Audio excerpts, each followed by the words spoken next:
असम के मुख्यमंत्री हिमंत बिस्वा शर्मा के गाड़ी पर गोलाघाट में कांग्रेस कर्मियों द्वारा बोतल से हमला किए जाने को लेकर डिब्रूगढ़ में मंगलवार को एक विशाल विरोध रैली निकाली गई।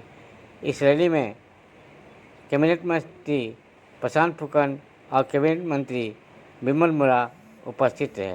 उन्होंने इस घटना की कड़ी कांग्रेस पार्टी मुर्दाबाद मुर्दाबाद मुर्दाबाद गौरव गोगोई मुर्दाबाद मुर्दाबाद मुर्दाबाद मुर्दाबाद कांग्रेस सरकार मुर्दाबाद मुर्दाबाद मुर्दाबाद कांग्रेस पार्टी मुर्दाबाद मुर्दाबाद जिंदाबाद जिंदाबाद जिंदाबाद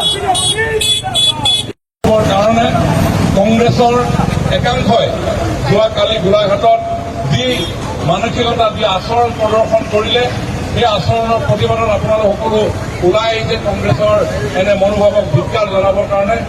কংগ্ৰেছৰ এই মানসিকতা আজিৰ নহয়, কাৰণ কংগ্ৰেছ জন্মৰে সময়ৰ পৰাই সমগ্ৰ ভাৰতবৰ্ষৰ জনসাধাৰণ এই অনুভৱসমূহক তেওঁলোকে কেতিয়াও উপলব্ধি কৰিব পৰা নাছিল।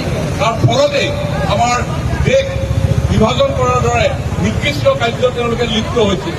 1975 চনত মুখ্যমন্ত্ৰী ডক্টৰ হিমন্ত বিশ্ব শৰ্মা ডাঙৰীয়াৰ ওপৰত গোলাঘাটৰ কংগ্ৰেছৰ কৰ্মকৰ্তাসকলে যিধৰণে আক্ৰমণ কৰিলে তাৰ প্ৰতিবাদত আজি আমি ভাৰতীয় জনতা পাৰ্টি ডিব্ৰুগড় জিলাৰ সকলোৱে মিলি আজি আমি প্ৰতিবাদ সাব্যস্ত কৰিছোঁ যে এইটো এটা তেওঁক হত্যা কৰাৰ এটা প্ৰচেষ্টা বুলি আমি ক'ব পাৰিছোঁ। আজি মাননীয় মুখ্যমন্ত্ৰী মহোদয় বটল মাৰিছে,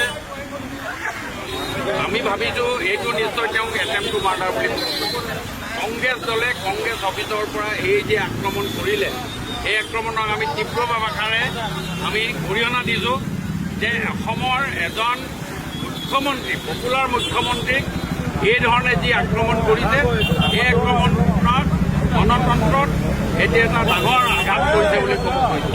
আৰু এই কংগ্ৰেছ দলৰ এটা বৈশিষ্ট্য আগৰ পৰা আছে, এতিয়াও আছে, তেওঁলোকৰ এইটো বহিঃপ্ৰকাশ হৈছে কংগ্ৰেছ দলৰ।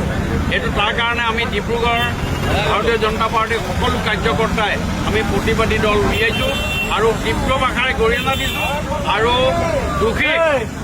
যি দোষীক কাৰ্য কৰা হৈছে সেইসকলক এটা শাস্তি দিবৰ কাৰণে এটা ব্যৱস্থা লৈছোঁ আৰু মাননীয় মুখ্যমন্ত্ৰী মহোদয়ৰ নিৰাপত্তাৰ ব্যৱস্থা আৰু কটকটীয়া কৰিবৰ কাৰণে আমি ভাৰতীয় জনতা পাৰ্টীৰ সকলো সদস্যই আমি এইটো কথা আশা কৰিছোঁ।